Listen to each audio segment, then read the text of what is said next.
So we're now live. Okay, so this is the third session we've had now. Third session. I'll recap briefly what we've been doing. So the first session, which you guys weren't here for, was just Yosef Chaim and myself. We looked at the Ishbitzer, the Radziner Rebbe, who was Polish Rebbe. So we looked at his book called the Sha'ar HaEmunah, or one of his chapters called Sha'ar HaEmunah, which means the gate of faith. And there he actually Yesod HaChassidut, that's the book, that's the section we looked at, which is the foundation of Chassidut. He goes through the history of what is Chassidut and the lineage. Basically, he describes his lineage and the process. And so he says there, he brings a Gemara which says that which is more wondrous. I think that's what it is, if I remember correctly.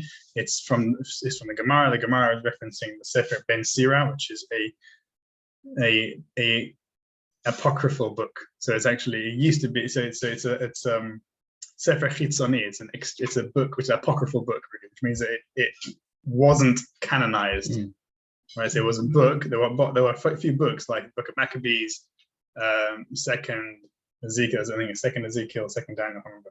Book of Maccabees, Book of Judith, I think, Book of Tobit. So I feel like this Book of Judith, I'm not sure. Anyway, that was one of them, Sefer Yetzirah, which wasn't canonized, but it was mentioned in the Gemara, right? So they still quoted from it, even though it wasn't canonized. So there's different reasons for that, which I won't get into. So that says that which is that which is too wondrous for you, you should not seek and pursue. And the Radziner Rebbe, he says the explanation of this is that whatever you're learning, it has to have a practical implication. It has to have some kind of lemasa, some kind of practical ramification, consequence in your daily life and in your service. Basically, whatever you know has to bring you closer to God. In some kind of service, have some kind of meaning outside of just kind of knowing it. I.e., this, you're not learning for the sake of learning, you're learning for the sake of becoming closer to Hashem, becoming closer to God. So it's even when you are learning, the learning itself is a service, right? And then we look to the same idea from Rabbi Nachman. He comments on a pasuk which says, there is a verse in Psalms which says, I have here come with a written scroll, a scroll written about me, or you could read it as written upon me. And he says that whenever you learn something, you have to learn it with the intention of doing. There has to be some kind of what am I gonna do from this thing, and that's the idea. Is that again we have to have some kind of it's a process. It's a lemasa. It's like a halacha. You go to a halacha class and you learn and you do something out of it, right? So that's what we did in the first section. We then looked at the idea of the 10 spheres. So this is the Aristotelian idea and medieval kind of concept of what is the universe made up of. And actually, if you look at the Sefer in Chagiga, the Gemara, it talks about the spheres, it talks about the different heavens, and it names them, and that's kind of what it's referring to there. And then, so that was the first session. We then looked at the second session. Actually, also the second session you weren't here for either. Second session, we looked at the idea of what is the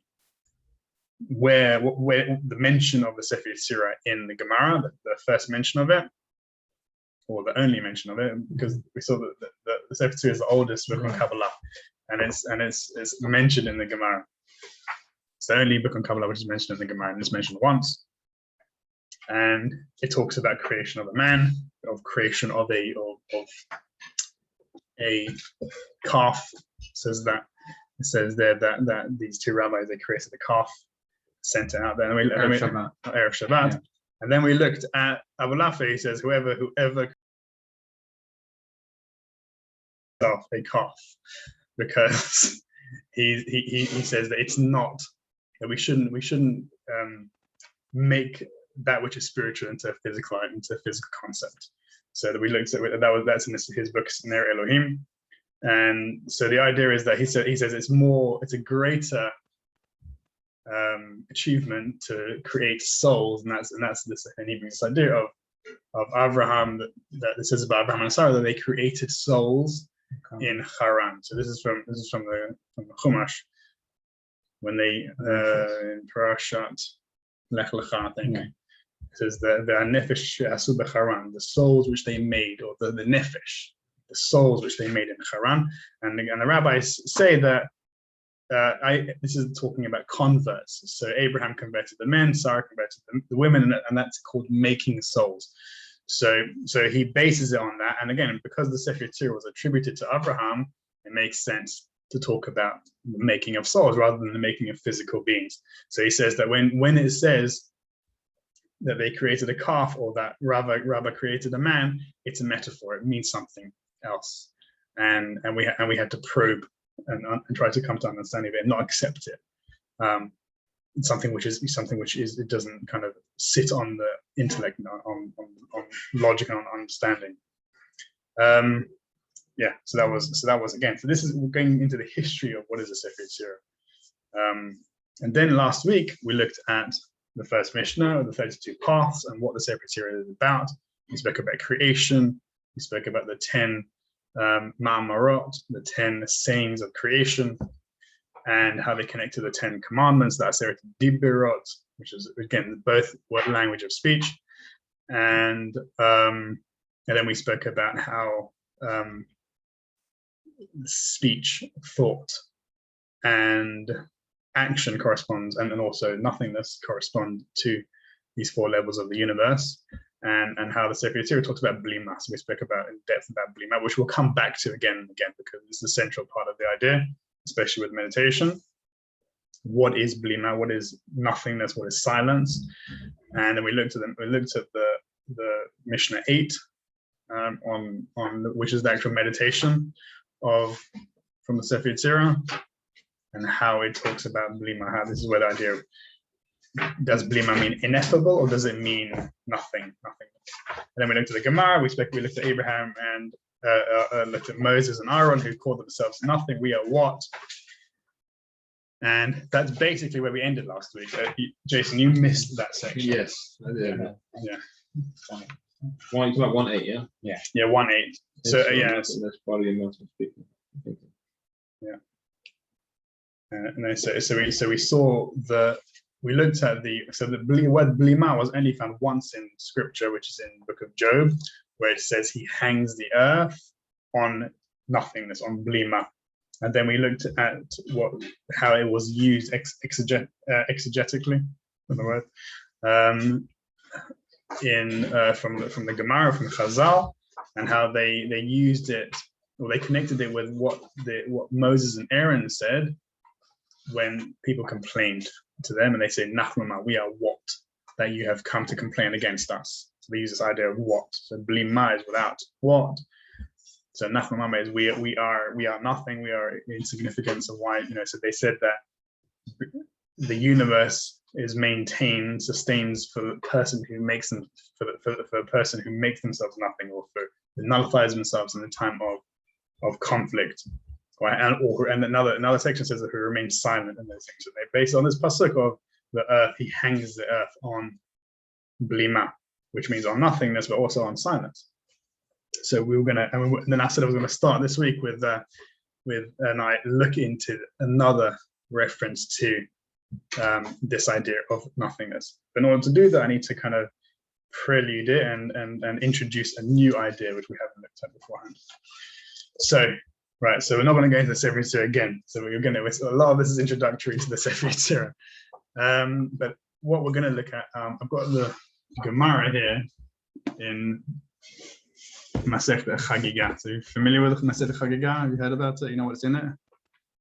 I don't know what's in it, but so famous warning about learning Merkava, secret separation. Yeah. So what you're not allowed to do then. Right. So if you look on Daf Yud Aleph, there, I think it's Yud Aleph. So the second parak of the Mishnah. I'm going to share a screen here actually, so that everyone here can see it. Right, the laws of forbidden unions. Right. So this Masechta is a very famous. The Gemara especially is a very famous one for being full of mysticism. Yeah. It's like it's the mystical. If Berachot is the Gemara about dreams, this is the Gemara about mysticism, about the dimensions of the divine realm, and it begins with this Mishnah. So let me just share the screen, and then we'll look at the Mishnah.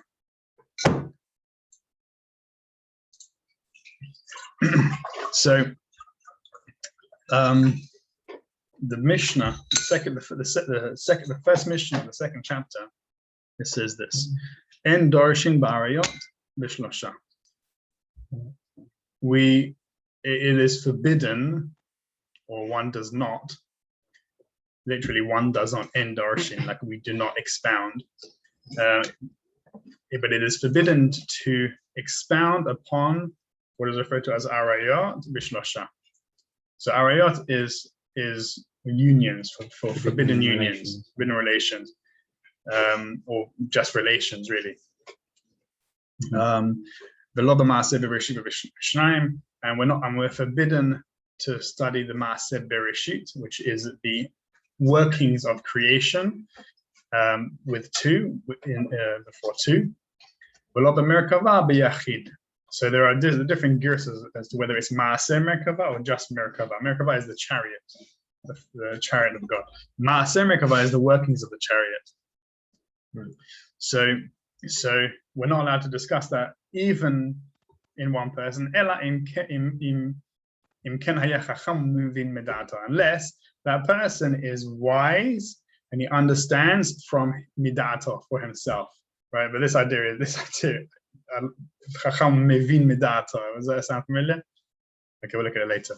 Just there's something relevant there. So this is what the Gemara, this is what the Mishnah says, right? So you're forbidden to learn these things. Now, what are these things, right? So the truth is, it's really, no one really knows what these things are, because all of them are argue about or disagree about what it is, and also how it's brought down in halacha is uncertain as well. It's not really. It's like it's brought down in halacha. Not really. It's not in the Shulchan Aruch really. This idea. The Rambam brings it in the beginning of his. The Rambam brings it in the beginning of his Mishnah Torah. In a kind of by the way, because the truth is that he brings it within a context of him explaining it. So he just spent all this time explaining what is Maaseh, explaining the Maaseh Bereshit and explaining Maaseh Merkava, the workings of creation, the workings of the chariot, and then he brings this idea of you're forbidden to teach it, but he just taught it to you. So what does that mean? So it's kind of, that's kind of looking into what it actually means. I have a few ways of looking at it. So I'm going to teach you one way of looking at it, and then we're going to go into another way of looking at it, which I think is relevant. Because what happened later on is that these ideas became associated with the Kabbalah. So the forbidden unions. So there are three here. There's forbidden unions. There's the workings of creation and workings of the chariot. So the forbidden unions is not one of the mysteries. Generally, right? It's talking about, forbidden unions. Why is it? So whereas the creation and the chariot, those are considered really the mystery schools. And that's how the Rambam, and that's how most of the Mefarshim, in fact, all of the Mefarshim look at it, with the exception of Abulafia and possibly a few others. I'm not familiar with everybody, but definitely Abulafia says that no, it is considered one of the mysteries. There's three mysteries. Otherwise, they consider it to be two mysteries. So it's funny that they actually that this Mishnah combines them all together. So at some point and later on, I'm going to go into how I see these three mysteries. But it was definitely became associated with the Kabbalah. So these refer to different elements of Kabbalah, and the workings of creation, the Maaseh Bereshit, became associated with the Kabbalah of Spain, which dealt with creation and the 10 Sfirot. That was considered the Kabbalah of creation, the Maaseh Bereshit, workings of creation, whereas the schools of the Hasidei Ashkenaz, the medieval Hasidim in Germany, who had a tradition going back to the Hechalot school. So the book Raziel HaMalach, which I mentioned last week, that came from the Hasidei Ashkenaz, from the German Hasidic school. And it's not the Hasidim like. Yeah, so it's not modern, not Hasidim from the Baal Shem Tov, it's medieval. So that was from Ukraine anyway. They were even further out. There was no Hasidim in Germany. No. So highest school of Kabbalists. Yeah. So Yehuda Hasid, who wrote Sefer Hasidim, and Lazar Rokeach of Worms, who was his student, who wrote Sefer Rokeach, and he published and edited the Sefer Raziel HaMalach, which is a book on practical Kabbalah, practical magic, really. So they had a heritage coming from the Hechalot school, which is an older midrashic kind of period, early midrash, kind of late Talmudic, kind of early midrashic school of mysticism, which dealt with ascending and going into these chariots. So yeah, so again, I don't want to go into what that is necessarily, but again, it was definitely a practical type of. It definitely is reminiscent of the book of Ezekiel, right, which is where the idea of the chariot comes from. So it's connected with kind of going, this ascent into the higher worlds. But that so the idea of Maaseh Merkava became associated with the school of the Ashkenaz, the Hasidei Ashkenaz, and then through the ecstatic Kabbalah, through Abulafia, who learned from the Hasidei Ashkenaz. So that's why kind of I'm bringing it, because I wanted to see what's there. So let's look on another level what it is. So let's first look at the Gemara. We're going to look at three ways of understanding what these things are referring to. The first one is what the Gemara actually says. So if you look in the Gemara, you can carry on reading further down there. It says that it's just basically talking about why it's forbidden to learn these things. So what is the first one? The first one is, so we look at Rashi there. It says that these are. We can get on Safari. You can look at it on Safari, yeah. We don't have to read it. I'm just going to summarize it. Yeah. I'm just going to summarize. I'm not going to learn it. There's no point learning it. I'll just summarize it. So the Gemara basically comes first of all, asks the question: where does this come from? How do we know it's forbidden? And it tries to argue from Sukkim, from scriptural verses saying why it's forbidden, and then eventually says no. For the first one, for the Arayot, Sitra. So here it says Arayot in the Gemara, in the Mishnah. I don't know if it says Sitra Arayot in the Gemara, but Sitra Arayot is the mysteries of union, whereas Arayot is just the unions. Or relations. It's interesting because generally in the Gemara, when it's about Arayot, when it's talking about the forbidden relations. Yes, exactly. Yeah. So there's Sitra Arayot. Yeah, there's something else. Yeah. So here, again, that's what I'm saying. So the Gemara here just follows its normal track, saying that it is talking about forbidden relations. And so how do we know it? How do we know why is it forbidden? And they try to argue from a pasuk that it's forbidden because the pasuk says it's forbidden. Then they say no, it's not. It's an argument. It's a svara. So it's a logical argument. And what is that logical argument? First of all, before it's what is the meaning of Beshlosha within three people? It says Beshlosha means that you shouldn't teach three students. Right. So in this situation, me and you three, we shouldn't learn Sitra Arayot together, right?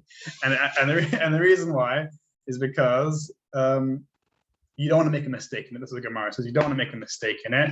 And in three, there is a possibility. A rabbi teaching three people is a possibility of mistake. Why? Because when I'm talking to one student, the other two students are talking amongst themselves, and they might they might not hear what's going on with the discussion with the rabbi and the student, and they might come to misinterpret and then rule with a mistaken ruling. Whereas if it's a rabbi and two students, when the rabbi is speaking to one of those students, the other one listens to what they're talking about. So there's no possibility of being distracted. So that's what the Gemara says. And the reason why, so the Gemara argues, well, what about other things? Surely don't want to make a mistake in other things. And they said that no, this is in particular with these forbidden relations because the body, it's a taiva. There's a desire which is associated with it, and so therefore, it's more likely to kind of be drawn after kind of your heart or your desire. So therefore, you should be more careful with that. And that's kind of where the Gemara finishes it. So again, the Gemara really just brings out to very basic ideas, and that's what it's referring to. But then the question will be, well, is this enforced? Right now, I've learned, Hilchot Ishut in a group of more than 4 people, including the rabbi. So therefore, it's not really kind of talking about it. It's not really enforced necessarily in the halacha. So that's why it's kind of there's a confusion here. There's a doubt as to how actually is it. Is it the halacha that needs to be enforced or not? So that's a question there, which is why I'm more inclined to believe that it's actually a mystical idea behind it, right? So that kind of leads us to the second idea of what actually it's referring to. But let's go back into the Gemara, and then the next part of the Gemara then just talk about what is the origin for the prohibition to study Ba'aseh Bereshit with another person, or with so this would be a rabbi and 2 students, that it has to be only 1 student and a rabbi, and this brings it from a pasuk. So that's kind of the grounding of where it is. But then if we look deep and try to understand what actually is it referring to, so you can see from the Gemara that Maaseh Bereshit is referring to. This is from the Gemara itself. Maaseh Bereshit was referring to the text of Bereshit, the chapters of Genesis, the first chapter of Genesis, and that is the kind of idea of what is Maaseh Bereshit, and that is where this mystery kind of lies, and that's where the prohibition comes into. You're not allowed to really learn it. First chapter of Bereshit, which is a really interesting idea again, because that's what I'm saying. It's not enforced, right? So there's referring to that, right? And so again, this leads to the second. So the first one is that really the 3 ways of understanding it is only connected with Maaseh, with the Sitra Arayot, with the mysteries of union. Maaseh Bereshit and Maaseh Merkavah, the first idea, it doesn't apply there. So there's actually only 2 ways of understanding Maaseh Bereshit and Maaseh Merkavah. Which is this? So moving on to the second idea, is that it's referring to texts, referring to extracts from scripture. So that's where the prohibition lies. So you're not allowed to study these extracts from scripture. So with Maaseh Bereshit, it's the first chapter of Genesis, or those areas there. And with Maaseh Merkavah, it's referring to the first chapter of Ezekiel. They're not allowed to study that. So you could look at it historically, that because originally children would be learning Tanakh. That's how that you begin by learning. A child would learn Tanakh, and then when you get to a certain age, you start learning Mishnah, and then you'll start learning Gemara when you get a little older. So this might mean that at the beginning children didn't learn it. They would miss out those chapters, and children wouldn't learn it, or maybe they would read it but they wouldn't explain it to them. They would be able to read it but they wouldn't explain it to them. And only later, when they get older, will they start explaining the meaning of what these chapters are referring to. So that kind of makes sense in that way. Why it's forbidden, kind of thing, because you're dealing with really complex ideas, and you don't want them to make a mistake, and they need to be ready to understand what's there. So therefore, it's kind of wait until they're older to understand it. And then from this same argument, the mysteries of Sitri Arayot refers to the book of Shir Shirim, Song of Songs. Right. So this is like an idea I've seen this in modern scholastic understanding, but I haven't seen it within a rabbinic commentary. But it does make sense that it's referring to a specific text. So Rashi says it's referring to the text of Leviticus. So there's idea of what are the forbidden unions there. But the fact that it makes sense that it's referring to Shir Shirim, because that's a very complex text. And if you look at even in the Art Scroll, they won't translate it. Yeah. Right. They'll give you Rashi's commentary on it, which is a homiletic commentary. So they won't translate it literally because they've gone to the extent of not teaching this in public. So it makes sense. Again, and then you see what Rabbi Akiva said about the Song of Songs. He says it's holy of holies. Right, so Rabbi Akiva says it's the holy of holies. Shir Shirim. Even holier than the Torah. The Torah is holy. That's like holier. Yeah. Right. Yeah, I feel that's your memory. Yeah. So if you remember that, I'll rely on you for that one. But what's Sitra Ariot then? It's So therefore, Sitra Ariot can refer to Shir. Shir Shirim. Yeah. So again, I'm saying to you, I haven't seen this in a rabbinic commentary. I've seen it in an academic context, explaining what it could be referring to, which makes sense. Again, makes sense to me in that sense. And then it also makes sense if you look at the Sefer Zohar. The first thing the first quotation from the Sefer Zohar is from Shir HaShirim, right? So you'll see that again, they begin. I mean, the Zohar begins with an exposition of an extract from a Shir HaShirim. So again, you're seeing that these are, and that's all about union, right? So this is the basic idea of what are these three mysteries. So we've already kind of opened up Sitra Ariot to be not just about the halacha of who you're allowed to marry or not, but now it becomes more of a mystery, more idea of mysticism, and that's kind of where it starts opening up and becoming more broad about what it's actually referring to. So if you look at the Rambam, there's a famous idea of what he refers to, what he talks about. So again, he doesn't talk about, most people don't talk about Sitra Ariot as a mystery school, right? So that comes in Abulafia, and I mean, again, I don't know, no one really talks about it at all. So you'll see, I think Rabbi Tzadok Kohen also talks about it as a mystery school, but again, it comes later on. Sorry? Is this the one? This is the outside. Is it when? Today. Is it? Oh, wow. Amazing. I don't know.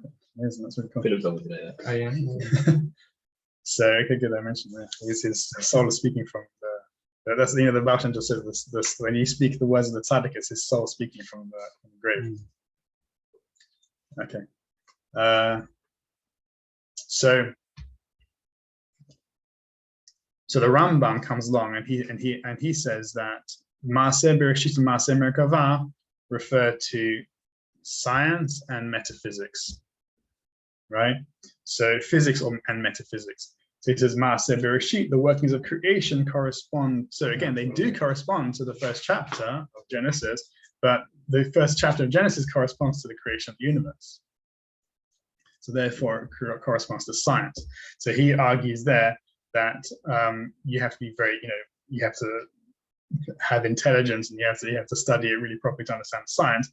And so really, according to the Rambam, if you go to university or if you go to school and you study physics and chemistry and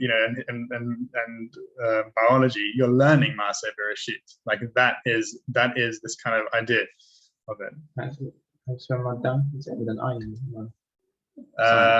Yeah, I think so. Yeah. Rabbi, yes. I think he is talking more about.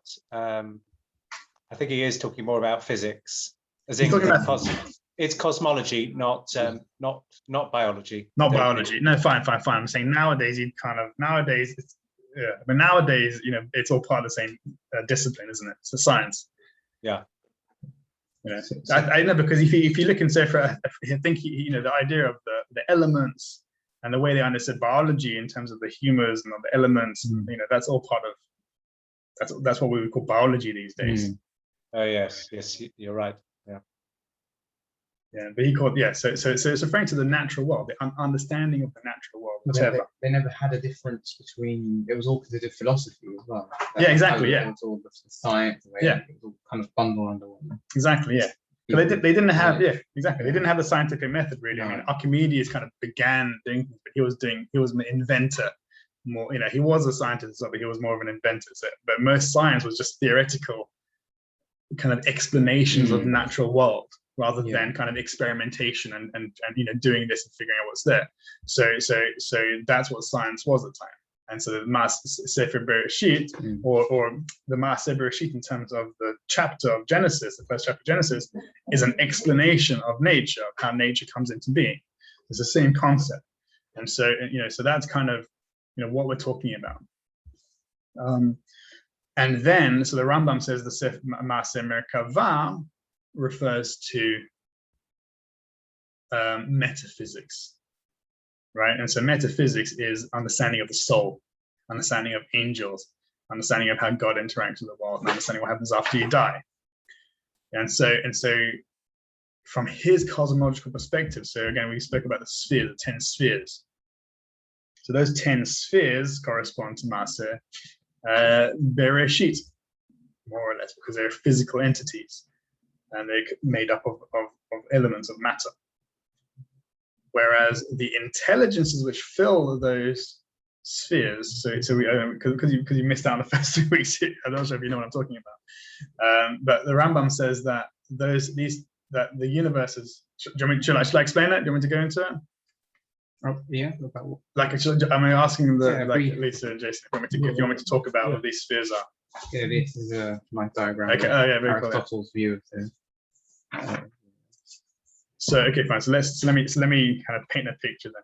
Imagine go back 1,000 years, go back or more than that, 15,000 years, and place yourself in the reality of what it would be like to be a human being. First of all, you don't have light pollution, so when you go out at night, if it's a cloudless sky, you'd see all the stars above you, and you had no idea what it was. So we in the 21st century, our minds, our basic understanding of reality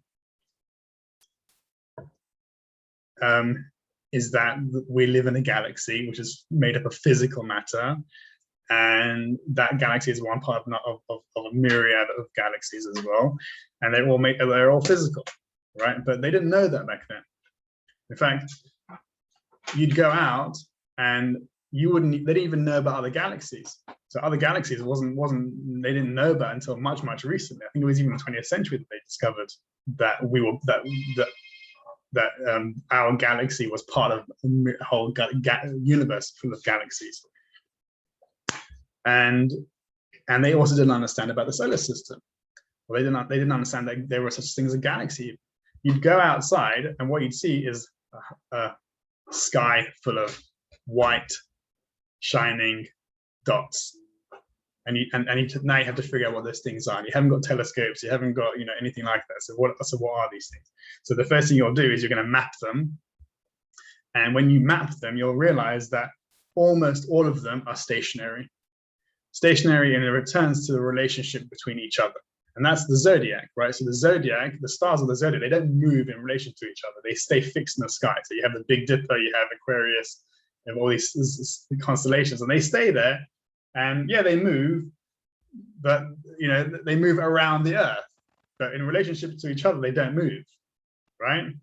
So they're fixed, and this is called the fixed stars, right? There are 7 bodies in the sky other than the fixed stars which do move in relationship to each other and to the fixed stars, right? And that is the sun and the moon, because we know the sun and the moon kind of move around, and they change their position in relationship to the rest of the stars. And then you have the planets: Mercury, Venus, Mars, Saturn, and Jupiter. So those are the 5 planets which are like stars. They're not the sun and the moon. They're not like these big bright objects. They look like other planets, but they move in relationship to each other. So they recognize that they were different, right? So again, this is already an amazing idea. They were able to kind of identify these, these stars or these planets, without telescopes or optics or anything like that. So that was their reality. They'd walk out and they see that. So what they realized, and because of kind of Aristotle's theory of motion, how an object comes to move. So they realized that, or they kind of hypothesized that an object cannot move unless it is moved by something else. So this book moves because I push it, right? And this book moves because I'm pushing this book, and that book pushes that book. Right, so this is their laws of motion. Until Newton came along with his laws of motion, they had other laws of motion, which basically comes from Aristotle. So the hypothesis was that an object cannot move unless it's moved by something else, and the exception to that is a living sentient being, like a human being, which is moved by their consciousness. And that's kind of, again, this is a reflective idea that, okay, fine, I can look at the world objectively and realize that, you know, I roll a ball, that ball hits something else, that thing falls over, you know, I can throw something over there and that thing will knock that thing over. So I can see that there is this cause and effect of motion. But I can also recognize in myself that I can choose to stay still, or I can choose to move, right? And what is causing that? So nothing really. You know, you can't objectively see anything. So they hypothesize that a conscious being has the power to move, right? So therefore, every moving object ultimately is moved by a conscious being. This is where the ideas of the intellect comes from. This is sexual, the intellect. And so we look at the world. They looked at the world around them, and they saw things moving around. But there must be an origin to this movement, and therefore there must be a sentient being moving these things. There must be a being moving these things, and they call this being the active intellect.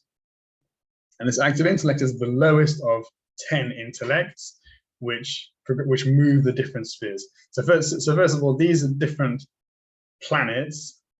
They in order to kind of identify what they're identify them, they pictured concentric spheres like that, right? And each sphere corresponds. So it's not a circle; it's a sphere. Each sphere corresponds to, there you go. Each sphere corresponds to a different planet. So you have the sphere of Mars, the sphere of Mercury, the sphere of the Sun, the sphere of the Moon, and the sphere of the. So there are 8 spheres corresponding to the planets, or 7 spheres corresponding to the planets. Then there is a sphere corresponding to the fixed stars, which is called the sphere of the fixed stars. Then there is a sublunary sphere, which is the sphere of the Earth. And that kind of everything you see around you, that's that sphere. And then behind all those spheres is the 10th sphere, and that corresponds to this. It's called the Galgal Hamakif in Hebrew, the surrounding sphere.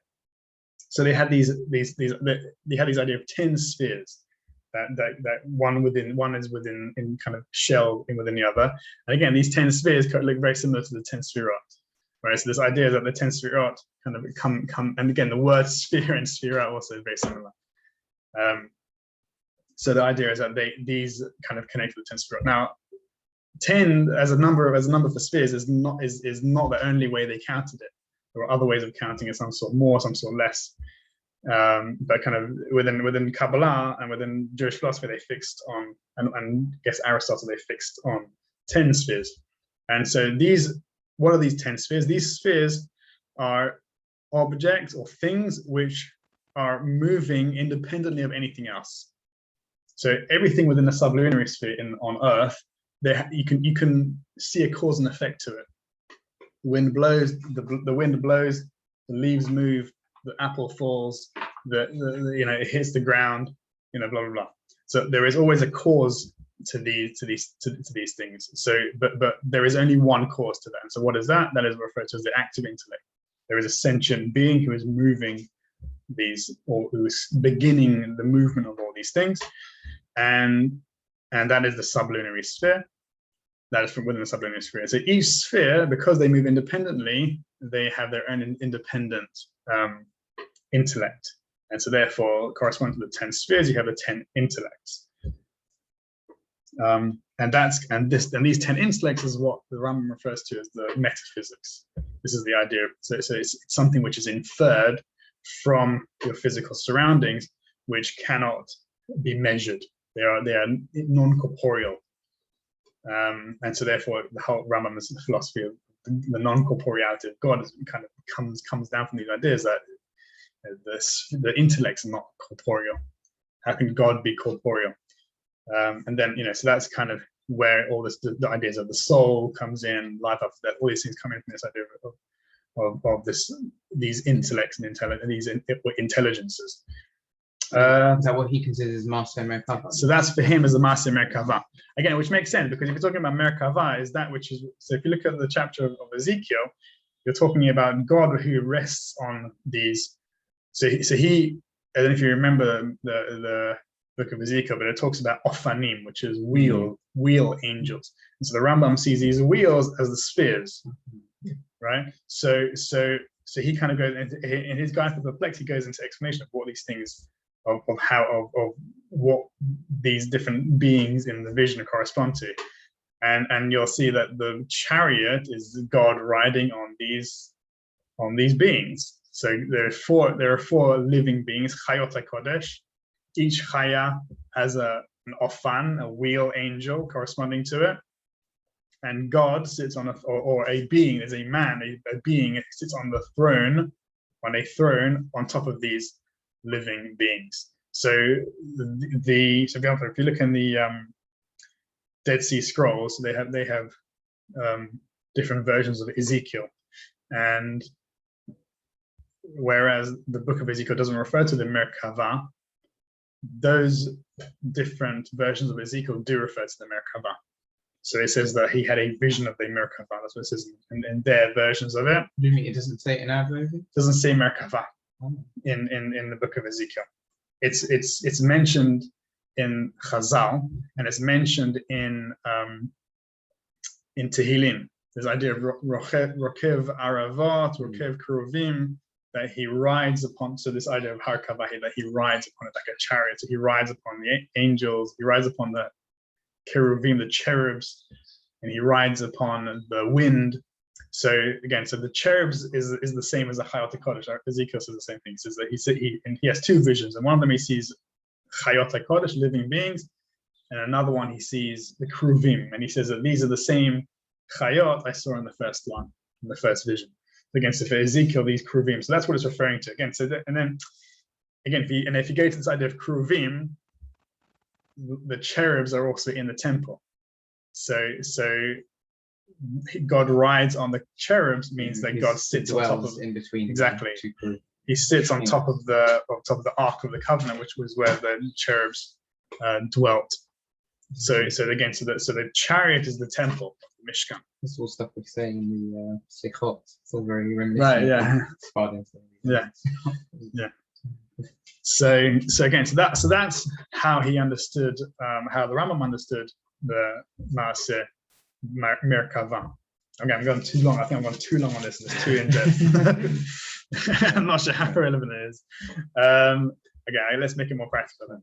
So there are other commentaries who explain it differently, and for example, one of them, Bartanura, he focuses on this idea of Maaseh. He says that Maaseh implies an action. It's something. It's not just he said he criticized the Rambam. He says that if it literally just meant, understanding of the soul, understanding of angels, then it would say Chochmat HaMerkava. It wouldn't say Maaseh Merkava. It would say the wisdom of the chariot. It wouldn't say the workings of the chariot. So for the Bartanura, he says that what the Maaseh Merkava actually is a method for attaining prophecy. It is the process of attaining prophecy. And he refers to it as divine names, which happens to correspond to how the Hasidei Ashkenaz understood it, because that's where they came along, and they presented methods for pronouncing divine names, which is also again what is in the Sefer Hechalot, and this process would be, you'd pronounce the different divine names, and then that would elevate you into these higher realms and elevate you in consciousness also. And so that's this process of it. So that kind of makes sense to that. And then you can also extend it to Maaseh Bereshit. The Maaseh Bereshit is also a method, some kind of process which takes you into an understanding of Bereshit or creation, this creativity process. I've got to go, I'm afraid. I'm sorry. Thank you very much. Okay. Well, it's recording, yeah. So you can. I'm sorry. This is as it became more dense and more. It's become more way more too much information compared to what I normally was expecting. Good to see you.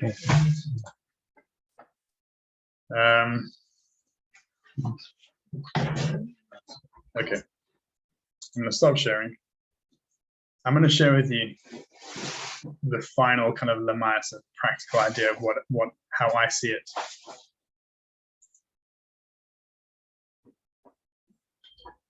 But so Bartanura didn't define Master Bereshit, just Master Merkava. He didn't comment. He mentions it. He mentions what the Rambam says about Master Bereshit, but he doesn't. I remember correctly. If I remember, he doesn't argue with him on that it's not referring to creation. Oh, but he just says. Does he say that these things are method of Nipuah? He says about Maser Merkava. Maser Merkava. That's what he says, yeah. Which makes sense, actually. Yeah. Okay. So I'm going to read for you something which kind of came to me, an understanding of what is this Maser, what are these different mysteries called? Sorry.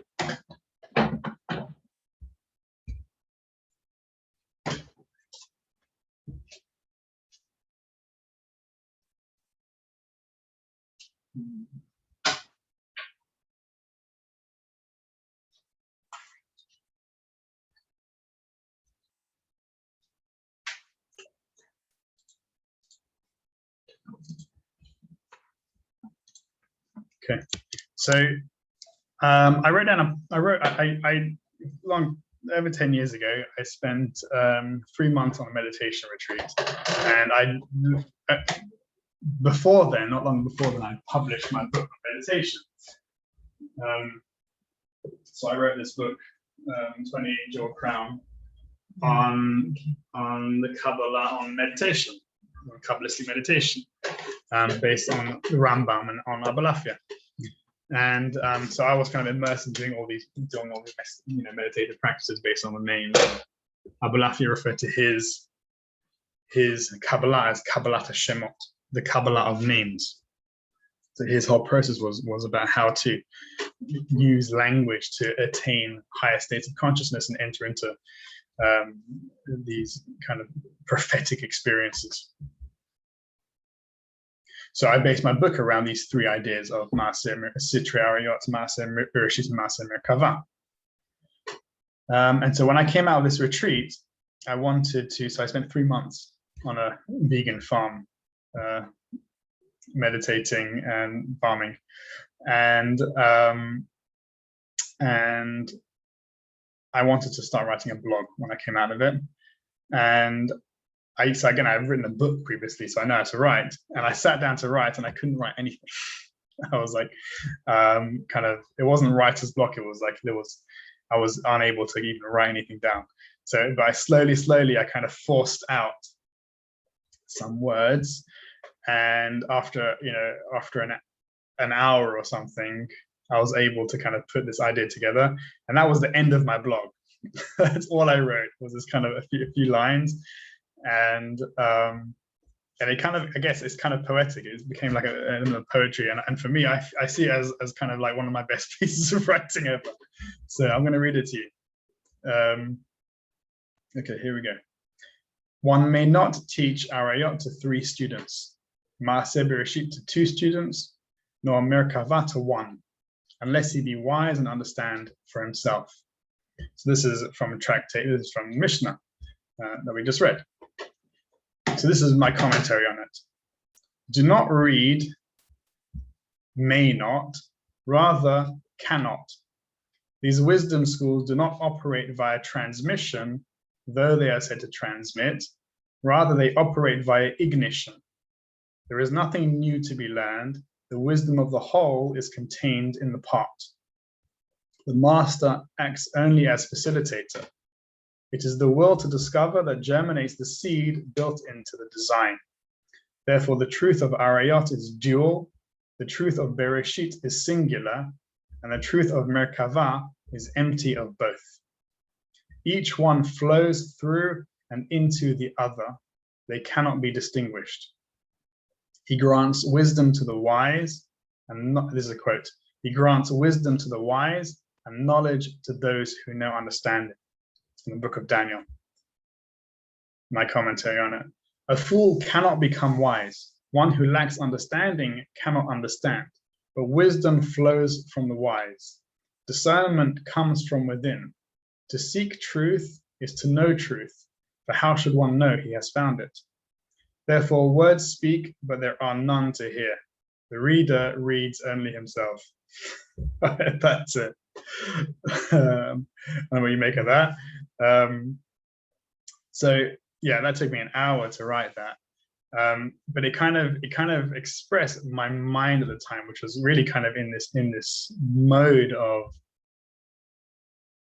everything is already here. That whatever you need to know, you already have it. So therefore, this idea of the essence of it is ignition, right? So it's not transmission. There's no new information to learn. It's ignition. You're igniting your own understanding of it, right? So again, there is obviously that famous Gemara which says that before the child is born, he learns all the Torah in the womb, and then the angel comes and presses him on the lips, and he forgets all his Torah. So this is the same concept, the same idea. I mean, what are the rabbis saying by that? They're actually saying that there is an angel teaching you Torah, or are they saying that within you is a seed of Torah? And what is Torah? Torah is the word of God. Torah is the creation of the universe, like we saw, the Asra Ma'amarot, right? So you, and also the Tselem Elokim, the image of God. So you are created as a microcosm, as a being which contains already all of the Torah, which contains the entire universe. And so again, there's another Gemara, I think it's in Intellect also, which says that Adam, before he sinned, extended from one end of the universe to the other end of the universe. So are you familiar with that? So again, what does that mean? It means that we contain within us the spark of the entire universe. Everything exists within us. And so that's why this idea of ignition, that Kabbalah ignites within you the knowledge, the truth. So that's why this idea of only one who be wise and understand for himself, because you must come to know it for yourself. Again, this is one thing. So one of my early questions about the Sefer Yetzirah is why are there so many different versions? Because and it makes sense, and it's an important question because one of the things that Sefer Yetzirah talks about is different elements. So each letter corresponds to a different faculty, corresponds to a different part of the universe.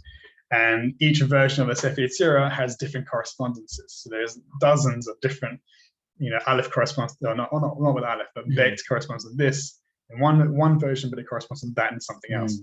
So I asked my teacher, what is it, well, I didn't really ask him. I kind of, through his teaching, I gave him my explanation of it. I said to him, I think I understand why there are different versions of it. And it's because that you're supposed to understand from yourself. You're supposed to, through your study and through your kind of immersion, you have to come to understanding of yourself. And he kind of verified that understanding of it. And again, this is what the Mishnah says, that he become wise and understand for himself.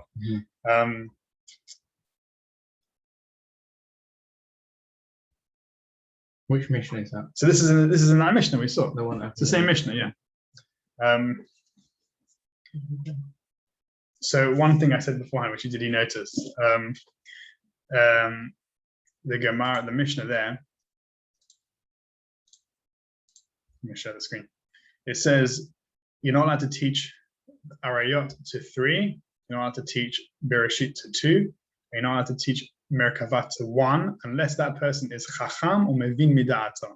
So this idea of Chacham or Mevin Mida'ata is really important, I think, because it is Chacham, wise, Umevin, which is Bina, so Chochma, Bina, Umevin Mida'ata, and Da'at, so Chochma, Bina, Da'at. Right, so these ideas are penetrating the ideas, and now actually you can go back to the Mishnah and interpret it based on these principles of Chochma, Bina, and Da'at.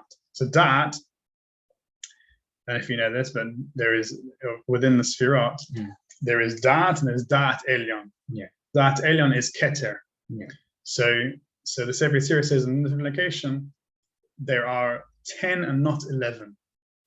So there are 10 Sfirot and not 11 Sfirot. So what do you mean 11 Sfirot? Because there are in fact 11. There is da'at, there is keter and da'at, and together they comprise, well, the other ones, they comprise 11. So the Sefer Yetzirah says there aren't 10, there aren't 11, there are 10.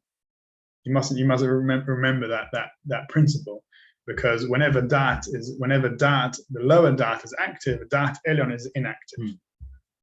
And whenever keter is inactive. And whenever keter is active, the da'at is inactive. And actually, da'at is not really a sphere at all. It's just a process that takes place. It's the union of all the different spheres. It's a process that takes place within that. So actually, da'at is kind of da'at elyon, more or less, but how it manifests.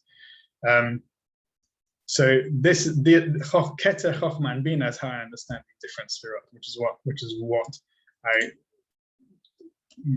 what my comment on it was from when I came out of this retreat. So let me explain. I'll go back onto it.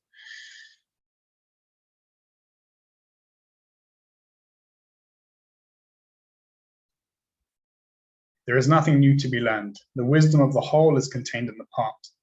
The master acts as facilitator. It is the will to discover that germinates the seed in the design. So this idea, again, about the facilitator, is that the teacher can't teach you anything. And this idea is explained by Chacham Faor. So he's a Syrian, passed away last year, Alav Shalom. He was a Syrian rabbi, really smart guy, and Maimonidean. And he goes into the Chabura, Chabura, they're into him. But he's really great. So he wrote a commentary on the Guide for the Perplexed, and this is one of the things that he kind of focused on. That it's not that the Chacham, the master can't teach you anything. You have to. It's not a transmission in that sense. He guides you along. The teacher guides you along, and then at some point you come to an understanding by yourself. Right? And so he's a facilitator. He just helps you. He guides you to the water and you drink from the water. But it's your will to discover, it's your desire, it's your motivation that then germinates the seed. And this seed is built into the design. So this is great. This goes out to my explanation. Therefore, the truth of Arayot is dual, the truth of Bereshit is singular, and the truth of Merkavah is empty of both. So what does that mean? So Sitra Arayot is duality, right? It's about two beings, right? So you and Hashem. Well, yeah. So think about it. Let's even go back to the basic, what the Gemara says about the mystery of the unions, right? The forbidden union. What is a union? Union is a combination of one thing and its opposite, right? So it's all about duality, and so everything is duality. Again, and this goes into the idea of da'at, right? So da'at, knowledge in the biblical sense. It occurs when Adam knew, via da'at Chava, he knew. So it's referring to union. It's referring to physical union. So this idea of da'at, again, moving me da'atos, of da'at actually corresponds to Sitra Arayot, to the mysteries of these relationships, right? Because it's all about relationship. And then now it makes sense. If you look, you can see all the correlations now. So now you have Etz Hada'at Tovera. Etz Hada'at, there is a tree of knowledge. And what is it knowledge of? It's a knowledge of good and evil. Etz Hada'at Tovera is where duality emerges. There is good and there is evil, right? So this is the grand dichotomy of reality, that there is good and there is evil, right? Before Etz Hada'at, there is only oneness, right? So therefore, teaching Sitra, the fact that you can't teach Sitra Arayot to three, it tells you that you're teaching Sitra Arayot to two people, and two people is duality. It's one person, another person, and those things are opposite. So that's why I said it's built into the design. So in order to understand Sitra Arayot, you have to understand that it's all about duality. This is and therefore, if you look in Shir Shirim, again, it makes sense with that. That's all about the union between a man and a woman, or between Israel and God, or between man and God, the mystic and God. And these are how. Okay, so the Rashi commentary, the way the Art School brings it, it's all about Knesset Israel and a God. And then if you look in the Zohar, so the Zohar is all about these dualities also. Yeah. It's all about Kucha Brichu Shkinte, the Blessed Holy One, and his divine presence, and that corresponds to different elements within the Sefirot. So again, we see these dualities come into play. So therefore, Sitra Ariyot, just like Abulafia says, it's about the dualities that exist within reality. So the Mishnah is hinting to you what it's referring to in its prohibition of why you can't teach it to 3, because it's about duality. So therefore, what 3 cause? It's only supposed to be for a duality. Sorry, It's only designed for a duality, a 2 people. Yes, more than that. So yeah, so I mean, I'm not saying is it saying that? So again, was duality? Sorry, maybe it's not even a halacha. It's just an indication. Right, exactly. But this is a duality. So that, I mean, again, this is my drasha on it. It's more of it's a drasha, but it makes sense based on different understanding of what is it referring to. And the idea of da'at, again, you got the idea that it's corresponding to da'at. Right. So yeah, that makes sense. Right. So therefore, let's go to the next. What is Maaseh Bereshit? So Maaseh Bereshit is forbidden to be taught to more than one person, and this is based on the pasuk which says, "Ki yish'al bincha," when your son asks you, and this is made in the singular. When your son comes and asks you about what happened in the past, then you're allowed to answer. So not if 2 people, 1 person. And what that means, again,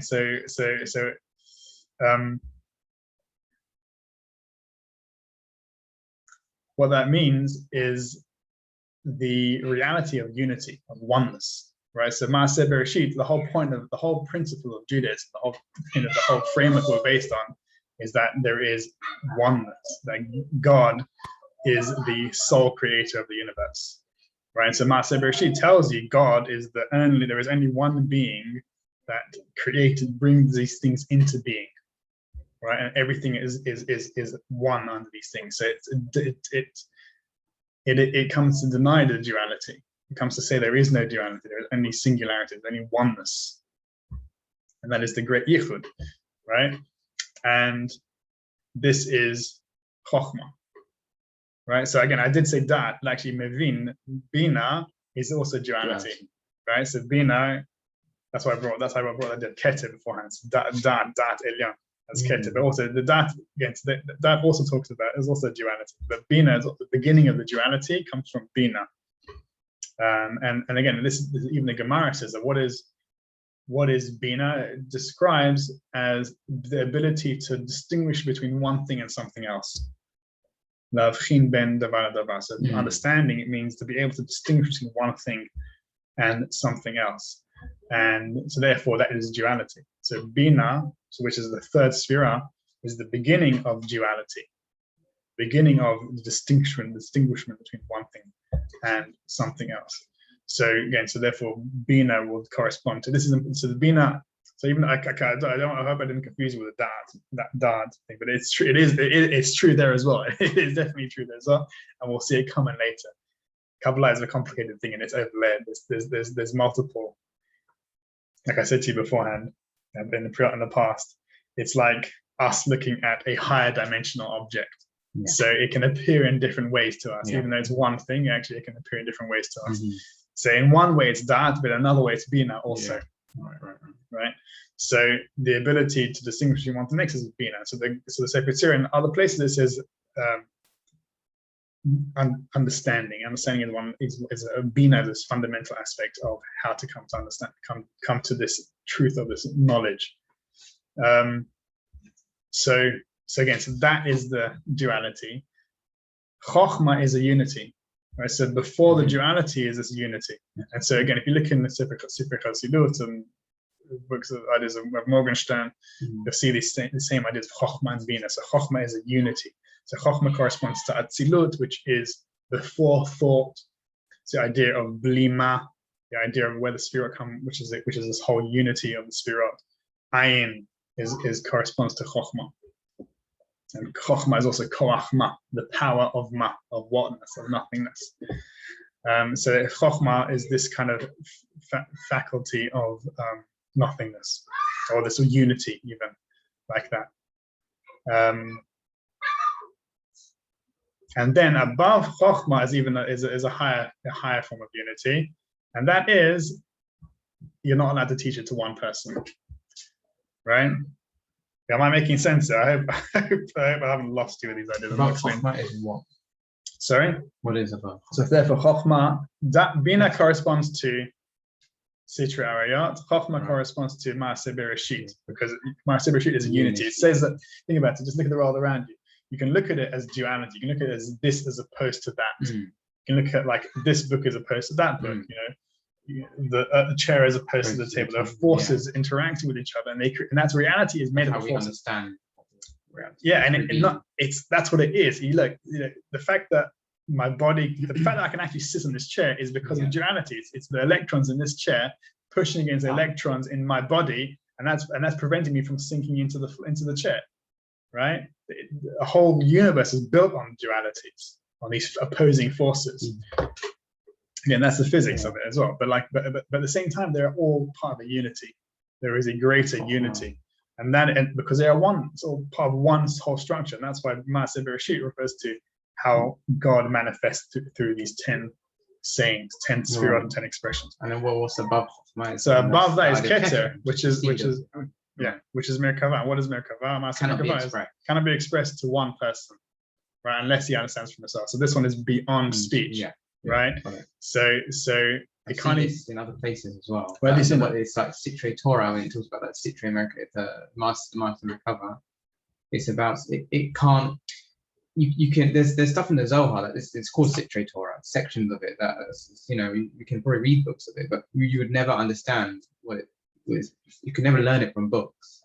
It's only once you've got that, that ignition, whatever, that you'll be able to know what it's on about.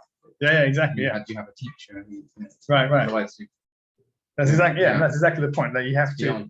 So therefore, in order to reach that place, you have to be chacham or mevin medat. You have to go through these processes of knowledge, of dat, of bina, of chokhmah. Ashlag talks about it in the Hakdama to Sefer Talmud Sefer. Okay, cool. Interesting. I'd like to see all these things. He says, Maaseh Merkavah, that's the Sitre Torah. That's what's asur to learn because it's impossible to learn it. It's impossible to learn. But all the other things for Tamei Torah, you can support it. Really? The reasons behind all the mitzvot and everything that you can learn it. It's a mitzvah. Right. You gotta learn how to. So that's exactly it. So that's why for me it goes back to this essence of how do you come to the truth of knowing is by knowing that you don't know anything, and actually going to the place. So there's a famous story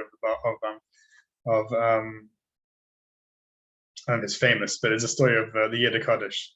So he was the holy Jew of Shisra. He was a student of the seer of Lublin, the Chozeh of Lublin. And he says that he was teaching a student. In fact, let me find the actual story.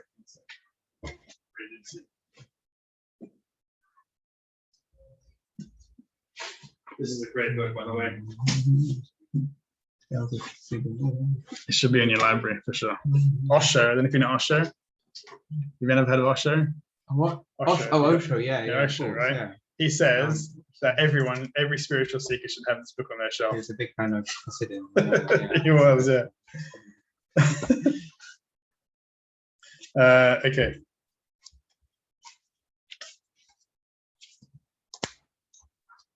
Let me find it.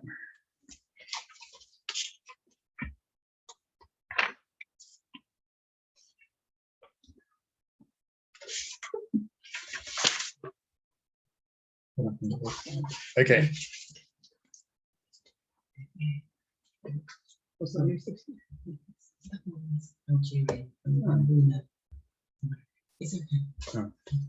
So Buber gave this the title of The Road to Perfection. Once the Yehudi, the Yid Kaddish, was asked to examine 13-year-old Chanoch, later the rabbi of Alexander, in the Talmud. It took the boy an hour to think over the passage which had been assigned to him before he could expound it. When he had done, the tzaddik cupped his hand around Chanoch's cheek and said, "When I was 13, I plumbed passages more difficult than this in no time at all. And when I was 18, I had the reputation of being a great scholar in the Torah. But one day it dawned on me that man cannot attain perfection by learning alone. I understood what is told of our father Abraham, that he explored the sun, the moon, and the stars, and did not find God. And how in this very not finding, the presence of God was revealed to him. For 3 months, I mulled over this realization, then I explored until I too reached the truth of not finding. There's stories around the Baal Shem Tov also that say the same thing. The highest rung is not knowing. So again, it's this. He used to say that I don't want to know. I'd rather I want to get to the level of I don't know something like it was like the highest. Yeah. Yeah. So this is kind of this is how you come to an understanding of the Maaseh Merkava, right? And again, if it is about meditation, if it is the idea of prophecy, then what you're doing is you're making yourself into a perfect vessel, because the more ideas you have in your mind about what it is, the less able to receive you are. And so the idea of prophecy, receiving Ruach HaKodesh, is that you make yourself into a perfect vessel, a vessel which can receive, a vessel which is which is not broken, a vessel which can give also, but a vessel which is empty, right? And so the way we do this is through emptying ourselves of our understanding of things of reality, right? And to going behind thinking. So this is where Keter comes in. So Keter is the absolute iron. Chassidut is called Bitul B'Metziut, complete absolute nullification of self.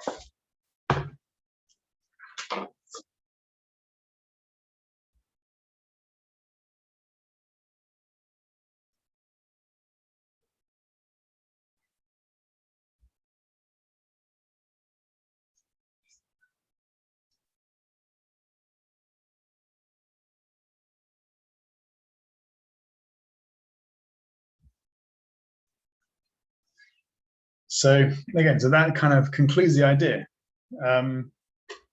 that this is a description of reality. That we live in a world of duality, things opposed to one another. At the same time, those oppositions are part of a greater unity. And behind that is nothing. Behind that is a reality which is beyond any form of pointing to it. So the Sefer Yetzirah says, before one, what do you count?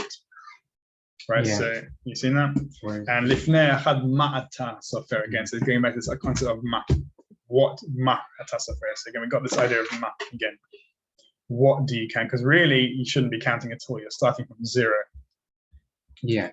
So Maaseh Merkava, Maaseh Bereshit, Maaseh, and Sitra Ariyot is this progression from 0 to 1 to 2, and from there, kind of everything else kind of comes out from there. Now this again, so therefore this whole process it can be seen as a process of creation, right? So yeah. The Rambam said that metaphysics is coming into creation, is it? Or just creation? The whole process. The whole process.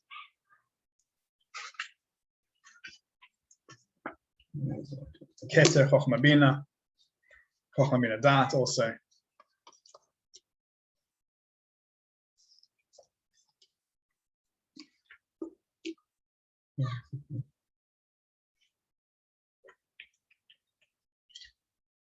I think it's 7. Yeah. 7 or 6. It's before 8. Yeah, okay. Yeah, 7. What is 17, page 57? And the actual commentary to it is in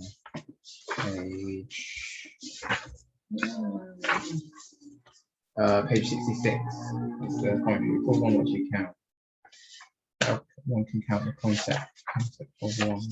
Yeah, 66.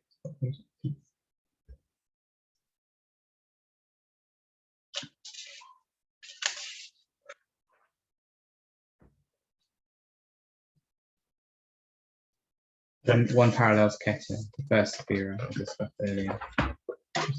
That's what he says there. He says the carousel is Yeah, Keter. yeah. Okay. As discussed earlier, the concept of numbers did not come into existence until the creation of the Sephirot, the counting, which were the first elements of numerality and plurality in creation. The concept of one did not come into being until the sphere of Keter was created. God, the infinite being, existed before Keter came into being. So before one is even before one is the creator, but So again, that's what I'm saying. There is a layering of it as well. So you can look. So 0 can be the Ein Sof.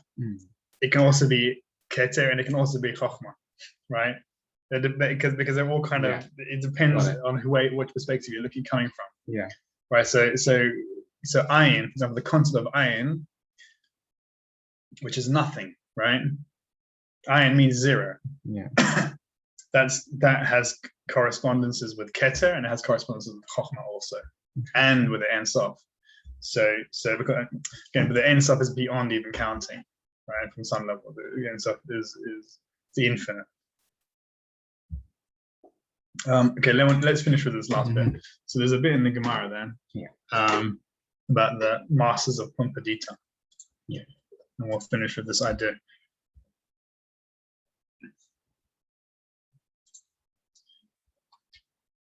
You see where it says I think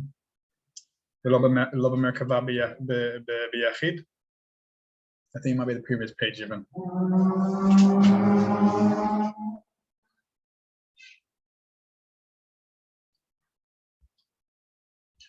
Well, we're not that. Yeah, it's literally Ein swinded rate or allow.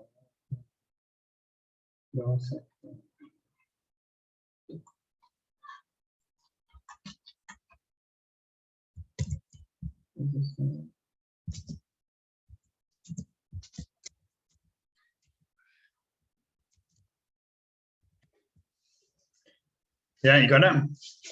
In the English. Is it not in the bit of the middle somewhere? Is it in the middle? Where is it?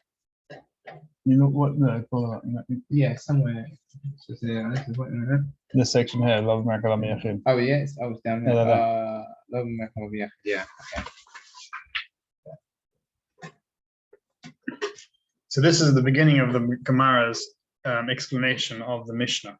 Up until then, it was talking about Ma'aseh Bereshit, and now it's talking about Ma'aseh Merkava. You got it? So let's read it, and we'll finish on this. That's right. I never understand how to follow art scroll tomorrow. Oh, okay. Maybe it doesn't have that correct. Oh yeah, what? Completely erased it. Ein Musrin Citrate Torah Mi Shiesh. That's further on. Should be his one. Very funny if they don't like the kids and translate it. Oh, there it is. Okay. So V'lo b'merkava b'yachid. So this is an explanation of, this is the quotation from the Mishnah. Tani Rabbi Chia. So you're not. So the Gemara gives you a leniency. So first it says, the Mishnah says you're not allowed to teach this person, anyone. You're not allowed to teach anyone. But what Rabbi Chia says is that you can pass this person Rashi Prakim, which is chapter headings. So you can give this person chapter headings. So that's one qualification.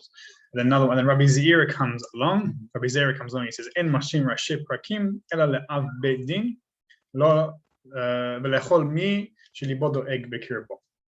So he says, no, you can. You're not okay. So you're allowed to pass this somebody. You're not allowed to teach them. You're not allowed to teach them Ma'aseh Merkava, but you can pass them chapter headings. I.e., you can give them hints, right? You can give them a hint, and the whole of Kabbalah can be considered a hint.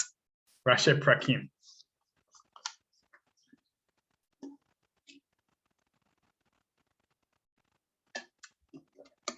You hint. So we're learning in here now. Actually, Amudah Avodah. We've been learning it. Yeah. He says the same thing, that he's going to give you analogies, and these analogies are just ways of kind of something for your mind to attach itself to take you, to bring you to a kind of beginning of an understanding of these ruchniot, these spiritual things, and then you toss away the mashal, you get rid of the analogy. So the same idea here, that these Rashi Prakim is that there are hints, there are subtle pointers, and then so that blog which I started writing, I called it a finger points, because the idea is that the Torah, or these mystery schools, are pointing to something. They are that the words pointing to something. So it's and just like a name points to something beyond itself. Something like I can say, if I wanted to go, if someone came who doesn't know you, they said, who came to your shiur last night? And I'd say, oh, Yosef Chaim. And that's meaningless to them unless they know you. Right. So I can tell you their name. I can tell them your name, but it's completely meaningless. You get what I'm saying? If they don't know who you are, then it's just a word, right? But it's meaningful if they know you, right? So I can say this, if they know you, I can say, oh, Yosef Chaim. Oh, yeah, that's meaningful to them. It's the same idea with these things, right? These are just names of things you don't know. There was this whole thing of like, what is a banana? If you go to somebody who's never seen a banana before, and you tell them, oh, there's this thing called a banana. Until you give them banana and tell them what it is, and they taste it, they have no concept of what it is. It's just their imagination. You can describe them. I can describe you to somebody else. You can describe, the idea of describing color to someone who can't see color. Yeah. There's this thing called Mary's thought experiment. Right. Anyway, in philosophy, so can you really know something about anything just by learning all the qualities and properties of it? It's only when you experience it you have gained an extra knowledge. And so this is my biggest problem with the Kabbalah, because the way people learn it without, and it's just words. It's just a theoretical concept. It's like becoming an expert in a map. Never visiting, I could tell you, I could show you the map of the Seven Sisters Cliffs, and you can become an expert in it. You know exactly where it is. You've never seen it. It's like until you see it, you don't know what it's talking about, right? So this is exactly the problem with the Kabbalah, because people can become an expert in it and never have an experience of it. And that's why for me, Chassidut is the essence of Chassidut. Comes and gives you the experience of what the Kabbalah is talking about, and this is why. You pass on a Rosh Perek, and then you come to understand it yourself. You have to expound it. You have to feel it. You have to process it in your mind, and you have to feel through it. What is it referring to? What is it talking about? So this is what he says here. So you're allowed to pass the chapter headings, and then Rabbi Zera comes on and he qualifies that you can't pass chapter headings to everybody. The only people you can pass chapter headings to is an Av Bet Din. So he says two things: either an Av Bet Din, or a second thing is L'chol Misha Libodo Eg B'Kirbo, anyone whose heart trembles within his body, or his heart worries within him. Right. So an Av Bet Din, it's a bit strange. Why? The commentary says it's a person that will be fitting to be appointed as that. As as head of the regulatory report, not someone who actually is that. Yeah. So again, I'm not going to go into the explanation of what these things are. We can look at it at some point. The important one is libod eg b'kirbo, somebody whose heart is worried within. Somebody.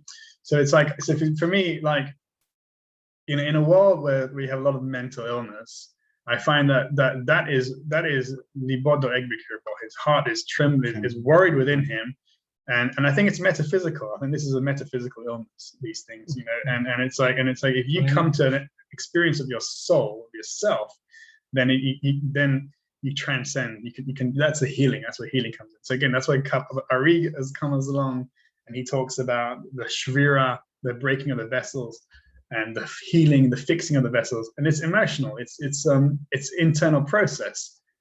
So it's people came along, the psychoanalysts, and they said that the Kabbalah, that Ari is talking about consciousness, and Freud and Jung as well was influenced by Kabbalah. So this idea of libod doeg b'kirbo, I find that when somebody who has experienced kind of a breaking, emotional or mental breakdown, they are a person who can come to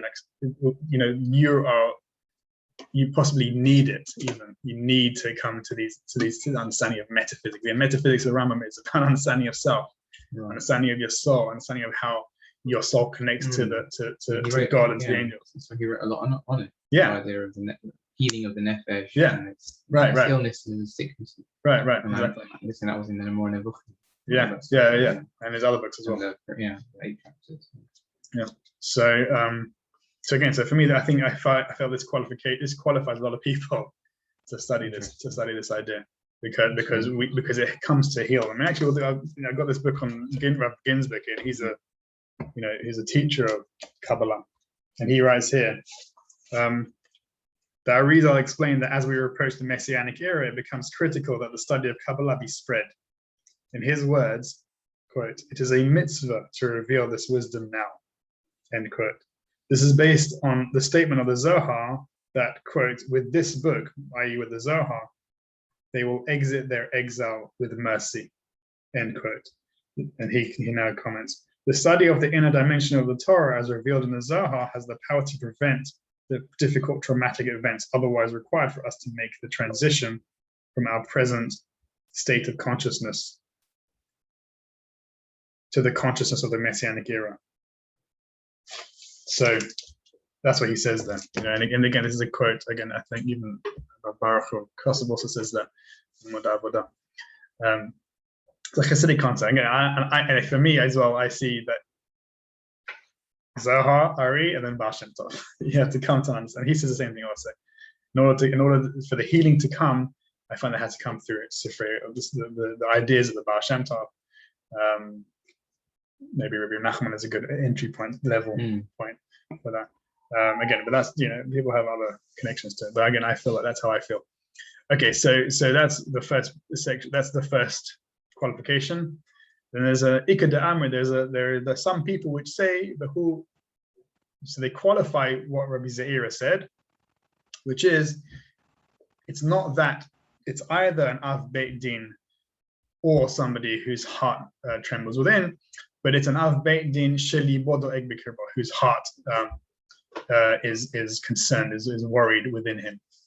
So again, so that's a qualification on that. But again, it's an Ikad Amr. It doesn't mean it's an alternative reading of it. That's how Rashi understands it like that. Both.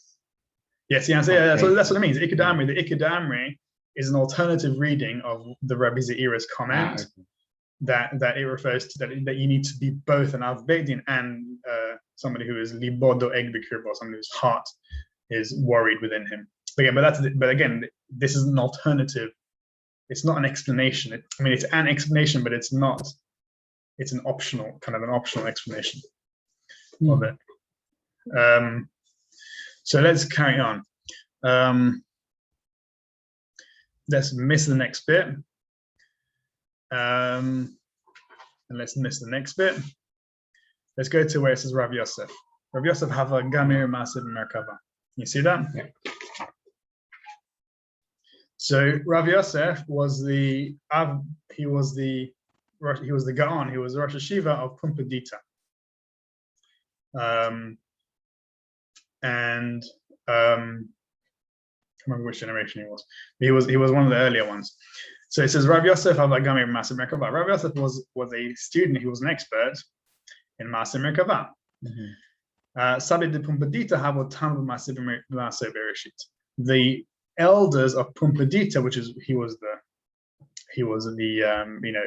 whether it was when he was the Gaon or not is uncertain. But like the elders of Pumbedita, they were experts in Maaseh Bereshit. Yeah. Amrule, they said to him, Ligmor lan mar Maaseh Bereshit, Maaseh Merkava. They said to him, come and teach us the Maaseh Merkava. Amar lehu, he said to them, Agmarun li Maaseh Bereshit. Come and teach me Maaseh Bereshit. Right? So now, okay, what does that mean? Does that mean he didn't know it? And he wanted, or does that mean he was testing them? Right? Because we saw beforehand, I said there's a possibility that Maaseh Bereshit is a prelude to Maaseh Merkava. Right? So either he was testing them to see that to ensure that they were expert in Maaseh Bereshit, and then they can participate in Maaseh Merkava, or he didn't know it. So I'm not sure just yet. So it says see Rav Tzadok in Sefer Zichronot Right. as to how Rav Yosef could be provision in Master Merkava without understanding Master Bereshit. Rab Tzadok Kohen. Is that I'm guessing? The same. That's where it's pronounced. It's Rav Tzadok. Which is Rav Tzadok. That's how Is it's that- provision in one without the other. Okay, oh yeah, I think it is actually. I think it's his commentary. Yeah, I think it might be Rab Tzadok Kohen. I can see. Yeah. So Rab Tzadok does talk about it. Yeah, interesting that one. Okay, so that's what he said. So again, there's possibility that one. I saw in Ken Wilber. I keep hearing this thing. Ken Wilber he was a philosopher. He is a philosopher, integralist, integral kind of mystical philosopher kind of thing. But I used to hear from a friend of mine. He used to say that you can be expert in. There's the vertical and the horizontal. The vertical is the spiritual dimension, the spiritual plane. Actually, it might be correspond to what it says in Sefer Yetzirah. And the horizontal is the physical world. So you can be an expert in, he says, this is what came up. So you can be an expert in the vertical. You can be so super spiritual and like connected to the higher realms, but really terrible person because you're not very good on the horizontal. You're not very good in the duality. So you could see. So you're not very good in good and evil. You're good, but you're okay. You're able to do the kind of spiritual dimension. Mm-hmm.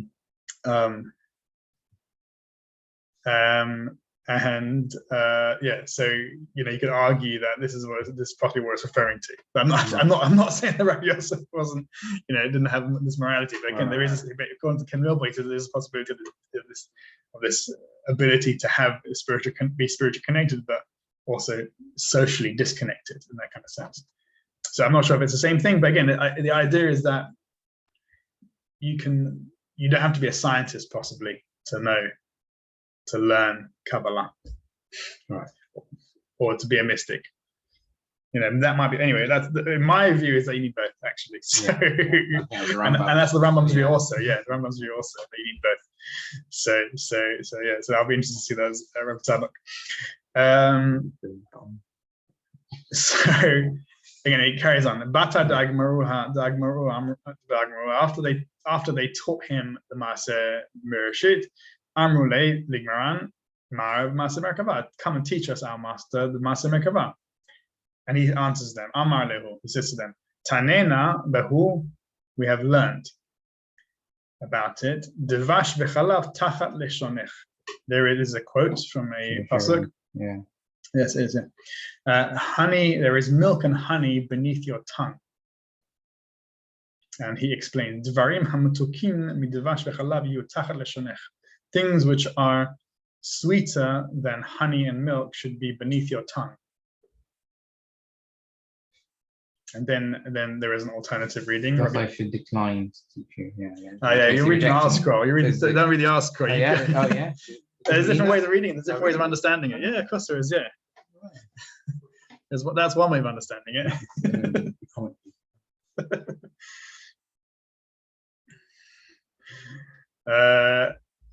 Let's carry on. We'll go back and reflect on it. Rabbi Abahu Amar Mehacha. He says it from here, not from that pasuk. Kevasim lebushecha. There will be lambs for your clothing, i.e., lamb's wool for your clothing. And he comments, Devarim shehem kivshono shel olam. Things which are, so kivshono can mean a few things. It can mean treasure, like it means to conquer, right? So kivshon means it's that which you've conquered. Mm-hmm. But it also means kivshan. Like kivshan also means like furnace, things which are kind of that kind of thing, burning. Here it just says mystery. Yeah. So again, that's why they call it treasure. Kivshan shel olam. It can also mean the conquest of the universe. But the mysteries of the universe is a good one as well. That's how it seems to be translated. Things which are the mysteries of the universe, they will be beneath your clothing. Right.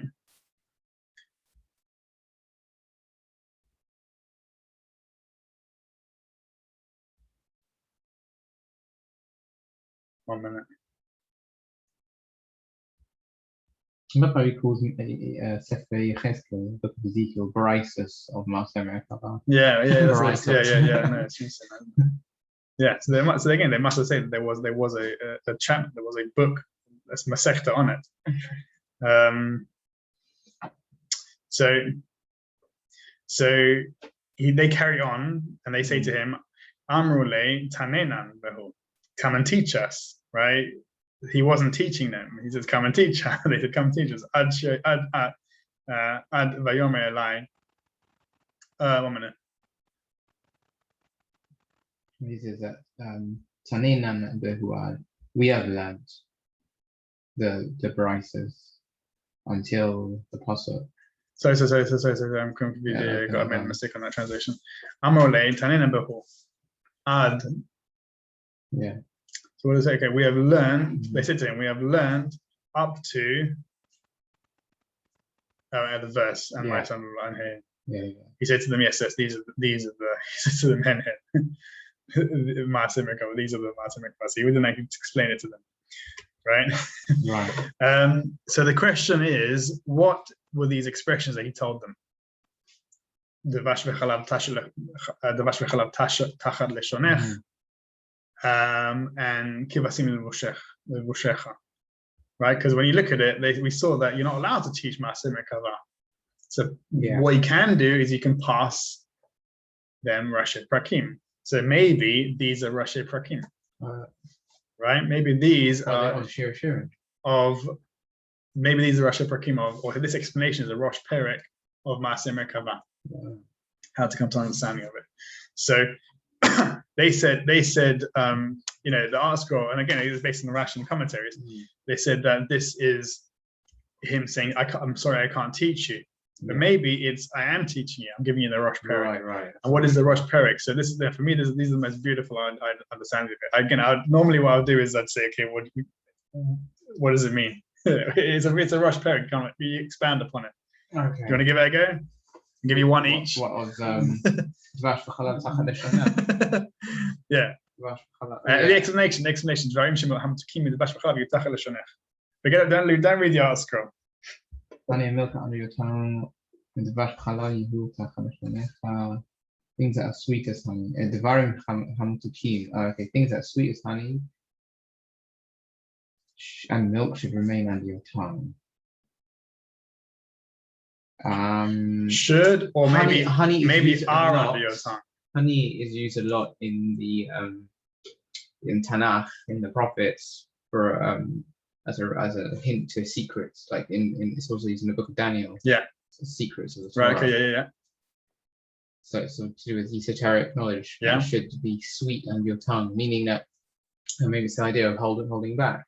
Don't. Okay. Let's if it's a Rosh Perek. If it's a Rosh Perek, then how would you interpret it?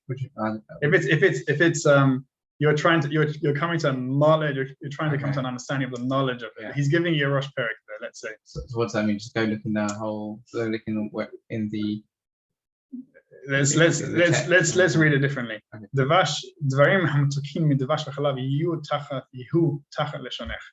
Things which are sweeter than milk and honey are under your tongue. Okay. Other than should remain under your tongue. Let's say they are under your tongue. They are under your tongue. Okay. What does that mean? You already have the knowledge. Okay, yeah. But what does it mean under your tongue though? Why are they under your tongue? They can't be uttered. Okay. So how do you understand it then? You want to come. You have to eat it, ingest it. So that's, I guess, I've heard someone else say that. The way when I read this, the means that things which are sweeter than the mysteries that you're seeking, you will find them within silence. Right? Thanks, Etienne. Was I last one? I've lost it now. What did you say? Etienne gave us a comment on that one. He says it was already there in the first place. Okay. Yeah. So I read it as silence, right? We've just been seeing that the whole thing has come from silence, right? Like understanding the Sfirot is the Sfirot blima, the Sfirot of silence, of withholding, of not speaking. If you want to come to an experience with them, you have to not speak. You have to not think. Yeah. So things which are beyond, things which are sweeter than honey and milk are under your tongue, which means you can't speak them, which means that to come to an understanding of it, you go into that place of silence and stop and stop your mind from thinking. So that's exactly what the Sefer Yetzirah says, right? And then the next one, let's see if you get that. This one, the things which are the mysteries of the universe are beneath your clothing. Yeah. So what do you make of that?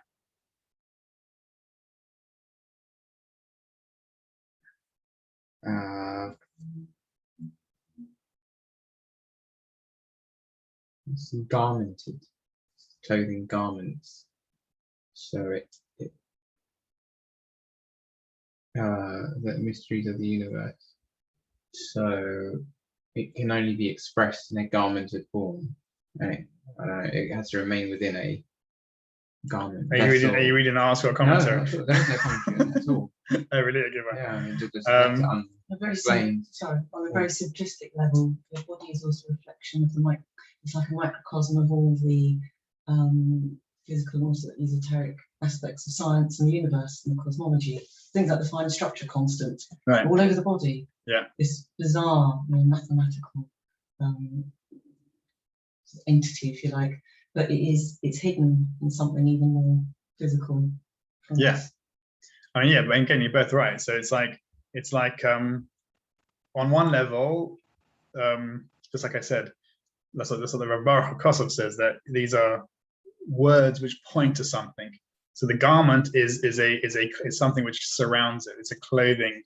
It's a shell through which you can come to an understanding of it, right? So the mysteries are beneath that. So you have to recognize that these ideas that we're learning are the clothing of the king, right? So if you look at Chassidut, it said that they can only come to contact God through a clothing of God. Well, but behind the clothing, you can feel the being, you feel the person behind it. So you can feel that there, right? So the spirit are like the clothing. So the spirit like the clothing of the king, and then beneath that is that, and also again, also what Lisa said, but behind you are the image of God, right? You are in the Telem Elokim, right? And so the left arm, right arm, all these the way the spirit kind of manifest. That within your clothing is the mystery, is the Telem Elokim. And again, this always goes back into the Tanakh even, in the Chumash. Not that you have to hang in the body. Somebody has a capital punishment, they have to hang in the body. Have you seen this in the pasuk? No. If somebody is liable to the death penalty, they then after the person dies, after the person's exit, they hang in the body up as a sign, but they're not allowed to leave it hanging overnight because it says it's a Selem Elokim. Right. So it's the image, and it's referring to the physical body, right? So because it's man is made in the image of God. So and more than that, so there's both the thing, but more than that, it's like in order to come to an understanding of these mysteries, we have to be, so to speak, naked before God. We have to unclothe ourselves. We have to be so honest with who we are, what we are. We pretend a lot. We think we understand something, and really to come to understanding of these mysteries is that we have to come to understand what we don't know. Again, comes to the same idea. Don't know yourself. Know how much you don't know. Come to the extent of it. Sorry, looking from the outside in. Yeah. There's something about clothing. It's about privacy and keeping these things hidden, isn't it? They're not for public consumption. Yeah. Yeah.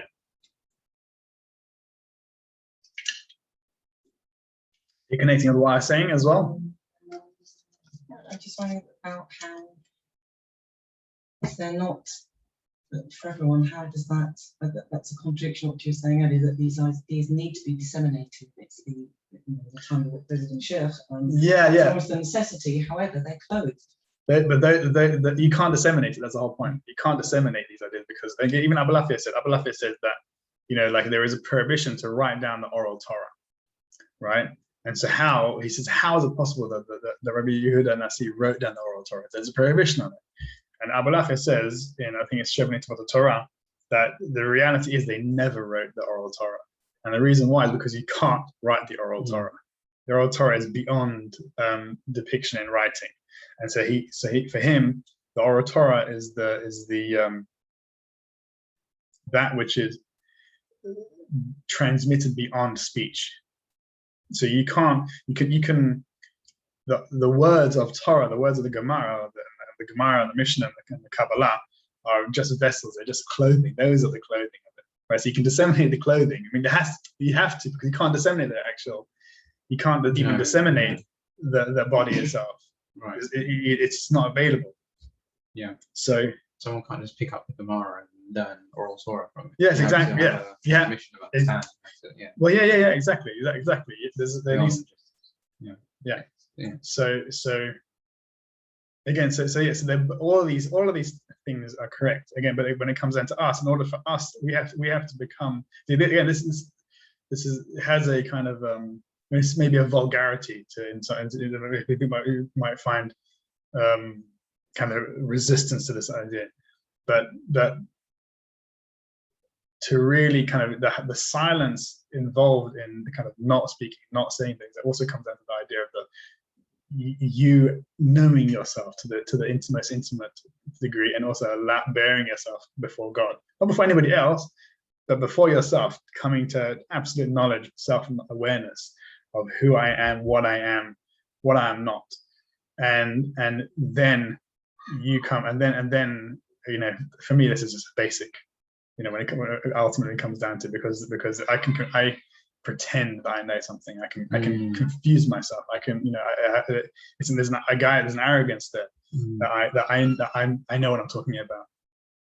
I have this knowledge. Again, that's why I said you can become an expert in the text, in the map, right, but never go to the place. And you become, and that expert creates a guy again. It creates an arrogance of, oh, so I know everything, but actually you don't. You just know the clothing. If you want, in order to come to in order to actually penetrate it, you have to go to the truth of not knowing. I don't know, because God is this beyond. How can we even begin to imagine that we know God, that we can come to a knowledge of God? This is what for the Rambam, the absolute knowledge of God. So the reason why Moses is greater than anybody else is because Moses knew more what he didn't know. He was aware of what he was more aware of his ignorance. He was more aware of his own delusions, so that he wasn't attached to his delusions about it. So he was able to come to a negation of God, or a negation of not God. So Chacham 4 talks about apophatic knowledge, and so or via negativa, like the negativity. So the Rambam says we cannot make any affirmative statements about God. The only thing we can do is make kind of double negatives. Not double negatives. We can't even say God exists. The only thing we can say is God doesn't not exist. Right? Because his existence is completely alien to what our concept of existence is, and even the word existence is a homonym. It's just a similarity. So it's a mashal. From what the truth actually is. So for him, the Moshe who knew, that's why Moshe, his knowledge comes from his anav, from his humility. He was the most humble person in the universe, and therefore he knew God more than anybody else, because he knew his own limitations better than anybody else. So again, and then Kabbalah is referred to as ispaklaria hameira, right? And so you've heard this principle of ispaklaria. So there's this idea that the prophets, they received their prophecy. I'm going on way too long, by the way. I should say. It's being recorded, so the idea clear lens and not so clear. Right. So the Gemara talks about the prophets received their prophecy through what is referred to as an ispaklaria, a lens, and every other prophet